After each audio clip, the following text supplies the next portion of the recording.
Workforce management, WFM, is the process of balancing work to be done with the resources available to complete that work.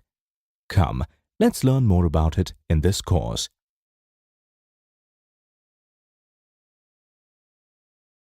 Zeus Star Inc. provides a range of mobile services, including voice and data communications, to over 100 million customers across the world. The company has operations in 17 countries, and all their mobile subsidiaries operate under the familiar Zeus brand name. John, a graduate from Lexis University and with 5 years of experience in the advertising industry, has recently joined Zeus as a workforce manager. This course will narrate the experiences John has at Zeus in handling this new profile.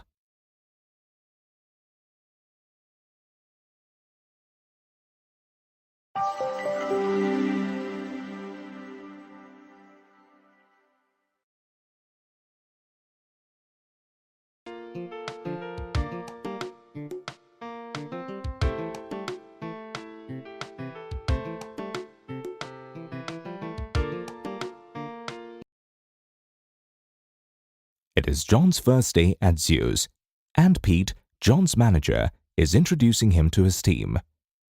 Today is his team member Linda's birthday. Linda has invited everyone for a movie, including John and Pete.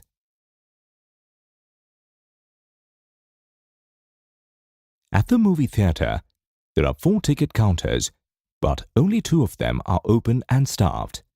John and his friends are 37th in the queue, and the queue is moving slowly because the ticket vendors are slow in servicing customers. One of the customers waiting in the queue gets frustrated and starts speaking in an irritable manner with the ticket vendor. I can understand her anger. I'm irritated too. 2 counters are closed, and the ticket vendors in the existing counters are not competent enough in handling customers. It is not the fault of the ticket vendor. This is taking place because of ineffective workforce management. Workforce management? Do you know why Pete said so? Click next to know more.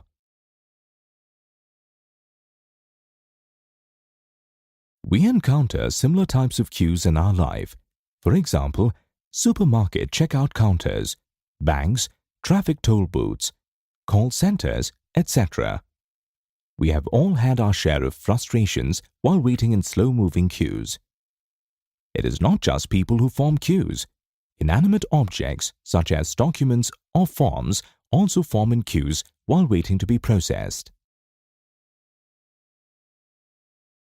As I had mentioned earlier, workforce management is about getting the right number of resources to handle the workload within the desired service levels. It involves balancing work with resources all the time. If there is an imbalance, it means that there are either excess resources or there is excess work. If there are excess resources, then the business is spending more money than necessary to get the work done. If there is excess work, customers suffer, resulting in a bad word of mouth for the business.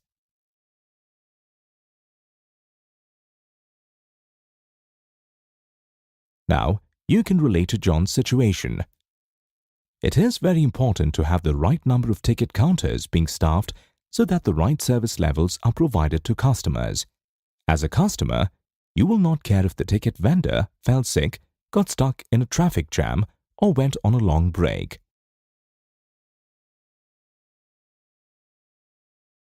Work arrival can vary on a month-to-month, day-to-day, and even on an hour-to-hour basis.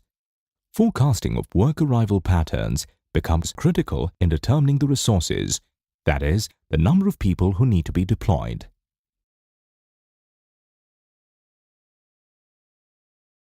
Workforce management also deals with maintaining the productivity of people and addressing various other real-time challenges that are faced, such as absenteeism, attrition, technology downtimes, etc.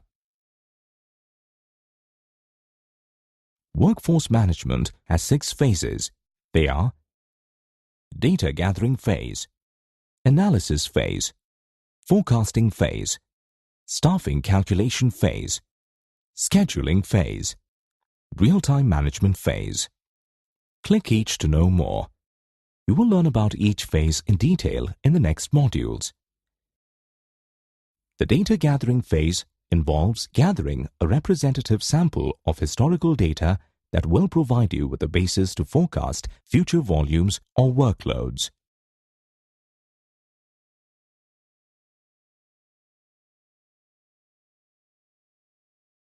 The analysis phase involves looking at the data carefully in order to iron out inconsistencies and identify trends and one-time events.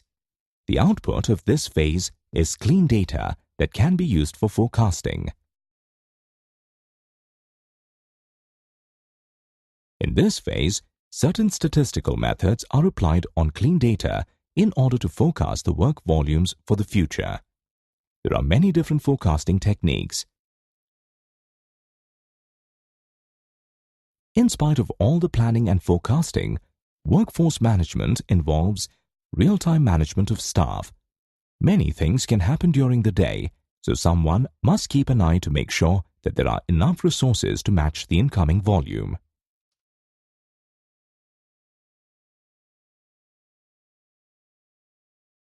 The scheduling phase involves determining how the staff is going to be deployed throughout the day so that the service levels are met. The workload may not be constant and therefore, staffing also needs to be changed to match the forecasted workload.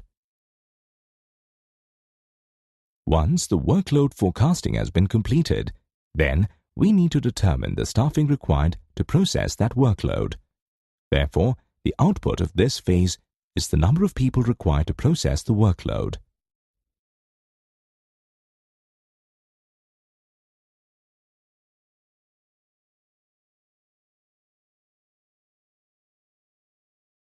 Thanks, Pete. I understand the importance of workforce management now, but I will still need your help at the office. Sure. Now let's go and watch the movie.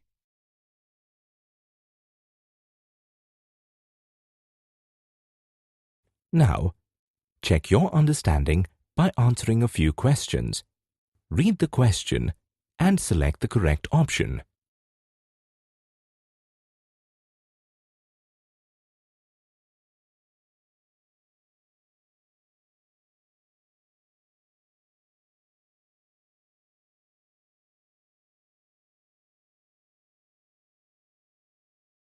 Well done. Your answer is correct.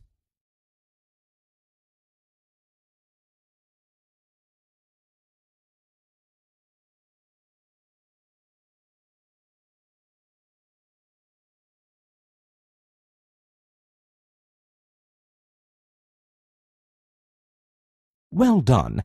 Your answer is correct.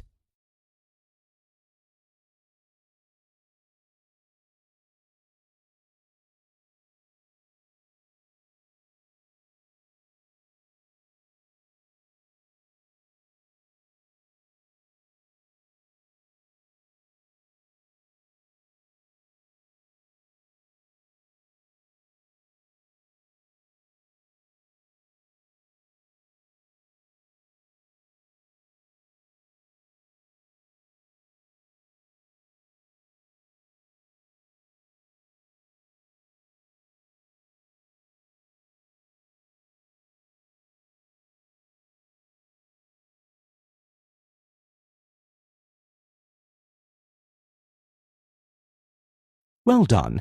Your answers are correct. In this module, you learned workforce management is about getting the right number of resources to handle the workload within the desired service levels. There are 6 phases in workforce management: data gathering phase, analysis phase, forecasting phase, staffing calculation phase, scheduling phase, and real-time management phase.